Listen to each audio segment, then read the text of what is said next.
Salud, enfermedad, parte 3. La salud es el silencio de los órganos.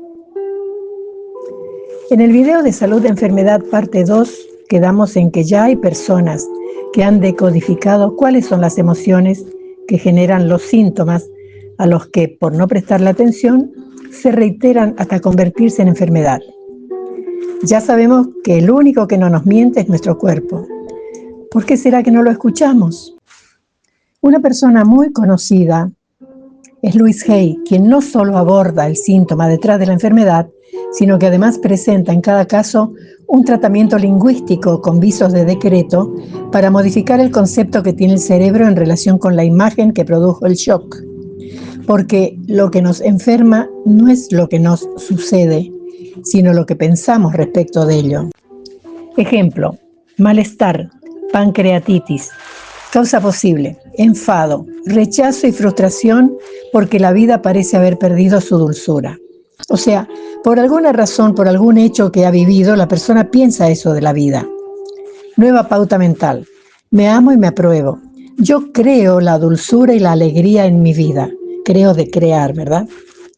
Louise Hay sostiene que son las pautas mentales las que producen malestar en el cuerpo físico y las identifica. Esas pautas son la crítica, la rabia, el resentimiento y la culpa. En la página 19 de su libro Sana tu cuerpo, sostiene que si uno se entrega a estas emociones, infectan el cuerpo y lo corroen, enfermándolo. Ella dice que es más fácil liberar estas pautas de pensamiento cuando estamos sanos que tratar de erradicarlas bajo el miedo y la amenaza del bisturí, o sea, con la enfermedad ya declarada. A su manera, ella nos indica que acá caemos de nuevo en lo que sugieren otros terapeutas, y es en la necesaria toma de conciencia de esas posturas mentales negativas para modificarlas, so pena de transitar la enfermedad, que es la toma de conciencia, pero de forma dolorosa. Nos están hablando todos de la urgencia de desarrollar una mirada interna sincera, descarnada, una observación sin indulgencia de nuestros sentimientos, pensamientos y comportamientos, un examen personal profundo de nuestros anhelos, miedos, rabias, frustraciones, para conocer el límite de nuestras posibilidades o el posible alcance de las mismas y ponerle nombre a las actitudes que adoptamos, enmascarando las causas oscuras que nos mueven. Se necesita mucho valor para escuchar la verdad sobre ti mismo, decía Nelson Mandela. Y yo pienso que si no me digo la verdad a mí, a solas, entonces estoy bien complicada. Porque si no tomamos control sobre nuestra sombra, no debiéramos decir me amo y me apruebo, ¿no le parece? No hay cura para la estupidez, porque no es una enfermedad, es un castigo, también lo decía Nelson Mandela. Tus células obedecen, dijo Paracelso en su Grimorio, un manuscrito lleno de símbolos y signos para descifrar. Parece que cada palabra que emites las escuchan y cumplen tu decreto. Otra vez el léxico como mandante sagrado, el verbo, la única potestad de equipararnos al Creador, que es mediante la palabra. Y como diría un porteño actual desorientado, ¿y quién es ese chabón? Theophrastus Philippus Aureolus Bombastus von Hockenheim, conocido como Paracelso o Teofrasto Paracelso, nació en Zúrich en 1493 y murió el 24 de septiembre de 1541. Alquimista, médico y astrólogo suizo, profesor de la Universidad de Basilea. Fue conocido porque se creía que había logrado la transmutación del plomo en oro mediante procedimientos alquímicos. El nombre Paracelso, que tomó para sí, significa igual o semejante a Celso, un médico romano del siglo I. A Paracelso se lo tiene presente hasta nuestros días porque dictó la máxima de la disciplina toxicológica, que es sola facit venenum, es decir, la dosis hace el veneno, o sea, tomas un poquito te cura y si te pasaste, te pasaste. Fue un voraz estudiante, no solo de medicina, sino que también aprendió astrología, alquimia y aplicó sus conocimientos alquímicos a la curación de enfermedades y dolencias, utilizando polvos minerales y otras sustancias químicas, mezclando ciencia y superstición por igual. Gran investigador que se oponía a las viejas ideas sobre la enfermedad impuestas por la tradición y a los remedios heredados de ella. Pero, curiosamente, en cuanto a misticismo y astrología, se mantenía a rajatabla en los conceptos vertidos por los primeros sabios en esos temas.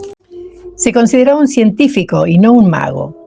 Practicaba la astrología dando recetas para fabricar talismanes para cada dolencia. De eso hablaremos en alguna otra oportunidad. Era hijo de un médico alquimista y tenía en su mente un concepto. Lo que se forja con el fuego es alquimia, ya sea en un horno o en la estufa de la cocina. En aquella época la astrología era considerada ciencia, no superstición, y muy pocos hombres educados de ese entonces no la practicaban. Había cátedras de astrología en la Universidad de Salamanca, en la zona centro-oeste de la península ibérica, en Castilla y León, y en Bolonia, en el norte de Italia, a unos 77 kilómetros de Florencia. Por ejemplo, en la Universidad de Bolonia se le tomaba examen al individuo que se presentaba para estudiar medicina y si no sabía contestar en qué casa de un mapa natal se ve el estado de salud de una persona, no pasaba el examen. ¿Usted sabe en qué casa de su carta natal se ve este tema? Paracelso elaboró además un alfabeto mágico para inscribir nombres angélicos en los talismanes y protegerse de diversos males, lo que nos indica que el señor sabía cábala. Y evidentemente, lo que hacía era modificar la situación energética del paciente. Creaba medicina utilizando minerales y modificaba la vibración energética con nombres sagrados. ¿Qué tal? Buscaba sanar el todo antes de curar la parte. Observaba el orden cósmico en primer lugar y ponía el cielo en el cuerpo. Así creó el Astrum Incorpore, su doctrina más acabada, demostrando que el hombre es un microcosmos, un reflejo del paso de los astros. Indicaba que la medicina se basaba en 4 pilares: la astronomía, que incluía la astrología, las ciencias naturales, la química y el amor. Y consideraba que había 5 causas posibles de la enfermedad. La primera, la acción de los astros, de manera que nos estaba hablando de un mapa natal y del tránsito de los planetas. En segundo lugar, lo que entra a la boca, nos diría la acción tóxica de los alimentos, y lo que sale de ella, decía, o sea, los decretos verbales. La tercera situación posible era la herencia y la constitución. Nos estaba hablando del ADN, o sea, información hereditaria. Y la cuarta, ciertos factores anímicos, las emociones. Y la quinta, la voluntad divina. ¿Nos habla del destino? La astróloga argentina Patricia Kesselman dice que la astrología provee algunos instrumentos para enfrentar la enfermedad. En primera instancia, la gemoterapia, que hoy en día utiliza minerales, y Paracelso también los utilizaba, pero en forma de polvos.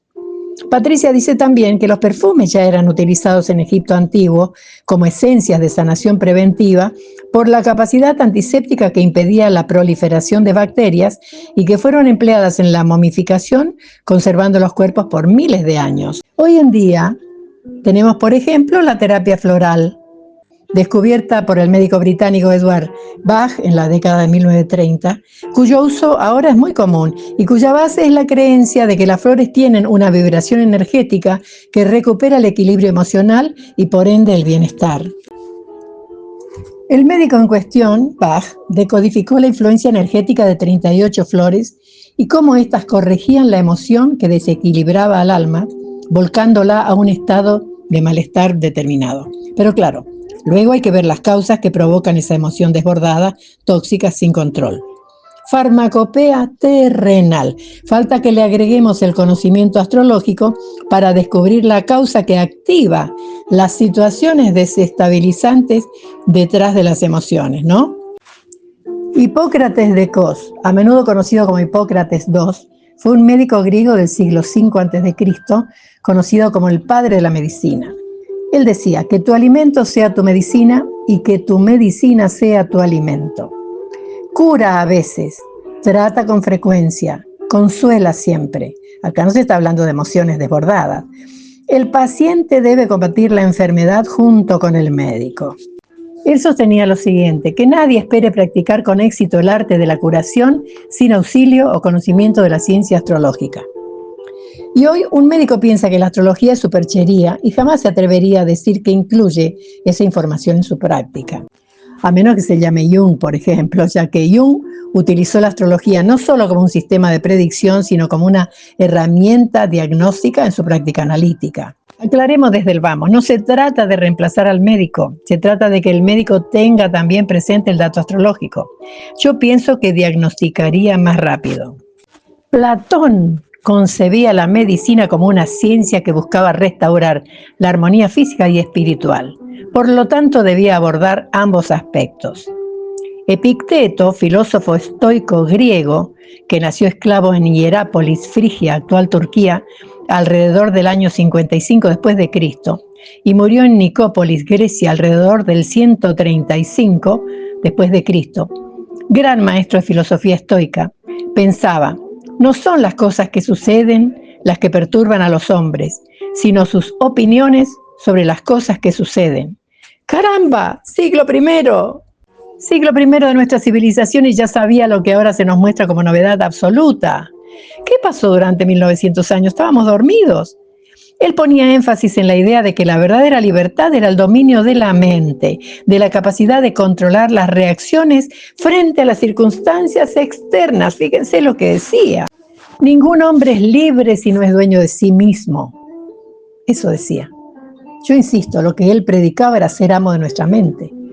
Instaba a eliminar el deseo del reconocimiento. Claro, era un estoico. Y se preguntaba: ¿estoy haciendo esto por mi alma o por el aplauso?